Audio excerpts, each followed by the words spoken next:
are in process of developing a whole series of techniques which will enable the controlling oligarchy to get people actually to love their servitude. People can be made to enjoy a state of affairs which, by any decent standard, they ought not to enjoy. There's a need for a new world order. Someday, in the next few years, a solution will emerge. Don't assume it was left by accident. If you see something, say something. Vice President Dick Cheney. We are changed. Takes a question from David Rockefeller.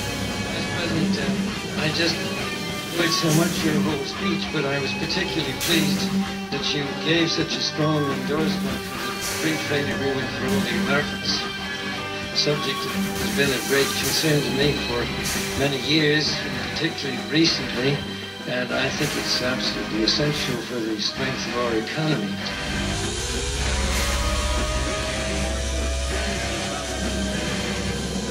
To fulfill the long-held promise of a new world order, we can find meaning and reward by serving some higher purpose than ourselves.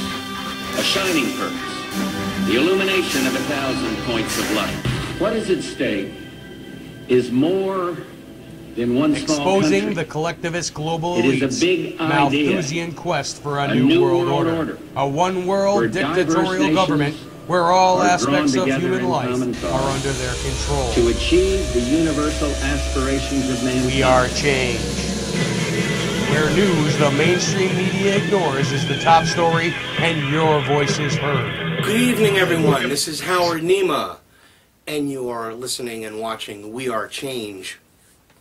My co-host, Vinny B. The Truth, unfortunately had a problem with his vehicle. Hopefully he'll be able to get here. He had some car trouble, and I'm hoping that he'll make it to the broadcast. If not, We Are Change Connecticut and We Are Change and NFORMDRadio are proud to have presenting to you this evening Anthony J. Hilder. In just a few minutes I'll be giving him a call and we'll be talking on air. Again, having the typical franticness at the beginning of the show, getting things ready. We're also going to be joined by Dr. Edward Spencer, who will be sharing his vast knowledge of research as well as his research into the New World Order, the conspiracy, and the reasons why, and the motivations for the Illuminati, and as he puts it, the whole enchilada, which is going to be an incredible segment coming up as well. Just to give you a brief overview, everybody in the truth community is aware of Anthony J. Hilder. How could you not? Mr. Hilder is the creator of the Free World Alliance, dedicated and determined to alter the course of planet Earth by destroying the Illuminati's capacity to carry out their crimes. His resume is vast, as incredibly deep in the information and regarding his personal work. He's produced songs. He's been an A&R man in the music business. He's owned his own record company. He did 2 songs in Pulp Fiction. He's made over 20 documentary films. He made the seminal work in 1967 exposing the CFR and the Illuminati, in the Illuminati and CFR, which was narrated by Myron Fagan. It's truly an honor to be calling Mr. Hilder. I'm going to just be giving him a call in a moment here, and we will be speaking with Anthony Hilder. Of course, I will also be having a long discussion with Dr. Spencer, who is a good friend of Anthony Hilder and has a lot to say about many of these things we will be discussing. Again, I'm just calling Mr. Hilder. It sounds like we're calling from Captain Nemo's submarine. You're right, just for a moment there, but what's the the echo I can stop, but where's that music coming from? Anyway, that was crazy. Okay. Sorry, that was just something to fill that gap there. Okay. Mr. Hilder, it is such a pleasure and honor to have you on. And again, we were just talking while we were off the air, trying to get back on the air, about the Skull and Bones. And maybe we should start there in our discussions, but certainly you have the floor, sir, and please Speak out to the people and let them know what you want them to know. The Skull and Bones was really first laid out to the public of the world through a friend of mine who wrote a book called the great book entitled The Order. And we're talking about the New World Order. Ein Volk, ein Reich, ein Führer, one world, one race, one ruler. But it wasn't from Adolf Hitler. No, we're talking about the world order that is part of the Zionist cabal, who is designing a world minus 19 out of 20 of us. They want to kill us. They want to control us. They want to take everything that we have, everything to smile about, everything to praise God about, because they want to take away God. They are the absence of God. They are a Luciferian organization. In their initiation, they lay nude in the coffin, and they're born again into the Satanic Order. George Herbert Walker Bush, the President of the United States, was called, what was he called now? Magog. Magog. The man who wages war against God in the final days of earth. And his son was, again, the President of the United States, and under his tutelage, we had a thing called 9/11, or 9/11, or the World Trade Center, the atrocity that fell upon this country by design. So you guys out there in, I believe you're in the state of Connecticut. There's a place out there called Yale, and on the Yale campus there is the tomb, and in the tomb is where they take that ceremony and are born again into the Satanic Order. There's no question about it. Dr. Anthony Sutton, who wrote the book, The Order, was a friend of mine. He wrote it in what is now Gary Richard Arnold's house. Gary's built another house over the same location in Santa Cruz. And if it were not for Dr. Sutton getting this information sent to him by a family member of Skull and Bones, this would not have come out. It would not be out, just as the Illuminati CFR records would not have been out if it were not for Myron Fagan. Myron is a friend of mine and set me on the right track, on the right path. And as a consequence, there are now in excess of 1 billion people on the planet Earth that know something of, or at least have heard of, the Illuminati. Well, that's true, and it's amazing the work that you've done, and you identified so much, and again, especially here in Skull and Bones in Connecticut, it's really where it all started in the history, and you know, you are reaching not just the state of Connecticut. This is a worldwide transmission. We actually have listeners across the world here, so we are literally reaching through our networks, which I'll plug a little bit later on. Probably the better part of a million people worldwide. It is a growing network through the We the People Network, which is Roger Landry's fine organization of Americans, 1,100,000 strong, all trying to wake up the people to what's going on. So, well, we have it's our good fortune to have a doctor on board, and he has extraordinary vision and extraordinary dedication.